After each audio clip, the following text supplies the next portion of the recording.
皆さんこんにちは、ひものです。今回はですね、久しぶりのメイキング動画を作りたいと思います。何の絵を描くかというと、このね、普段の姿をもう200%美化した自画像、立ち絵をね作りたいなと思っていて、このね普段のこのやぼったいこの私のいつもの姿をちょっとどこまで美しくスタイリッシュに描けるかっていうのをちょっと頑張ってみたいと思います。それではどうぞ。ということで、まず大まかなポーズのあたりを黒くて柔らかいブラシでざっくりと取っていきます。最初にイメージする完成図がふわっとしていたので、ポーズを作りながら徐々に構想を練っていきました。今回取り入れたかった要素は、浮いているようなふわっとしたポーズ、それからスタイリッシュさ、そして片手にペンタブ、片手にゲームコントローラーを持っている、それから、すっぴん要素、鏡かな、これらをどう配置しようか悩みながら書いては消してを繰り返していきます。で、途中で利き手が逆だと気づいて書き直しになりまして、最終的に3つ目のポーズがしっくりきたので、これで書き進めることにします。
はい、ということでラフができました。最初に考えていた要素を取り入れつつ、ちょっとバランスとかもそれっぽい感じになったのでよかったです。で、気づいたんですけど、こう、スタイリッシュさとかバランスとかをね、意識して描いていくと、本当にソシャゲのね、イラストみたいになるんだなっていうのをね、初めて知りました。ということで、今から線画を描いていきたいと思います。というわけで、線画を描いていきます。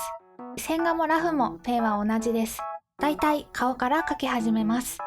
眼球は綺麗な楕円にしたかったので、聖書の前にさらにガイドを作ります。両目の位置がずれると違和感が出るので、何度も左右反転したり、移動ツールで移動させながら描き進めていきます。斜め向きの目を描く時のポイントは、位置と高さを揃えることです。奥にあるからといって目を小さくしてしまうと違和感が出てしまいます。また今回は煽り構図なので、上向きの曲線上に目が乗っていると考えると描きやすいです。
はい、ということで線画が完成しました。ここまででね、15分ぐらいメイキングでかかってしまってるんですけど、なんとですね、これ当倍だと5時間半もねかかってるんですよね。私あれワンドロとか絶対できないタイプのね人間で、めちゃめちゃ稚筆なので、今回のメイキングは実はここまでとなります。色すら塗れず申し訳ございません。後編でね、塗り分けと、そして楽しい着彩をやっていきたいと思いますので、どうぞよろしくお願いします。それではここまでご視聴いただきありがとうございました。バイバーイ。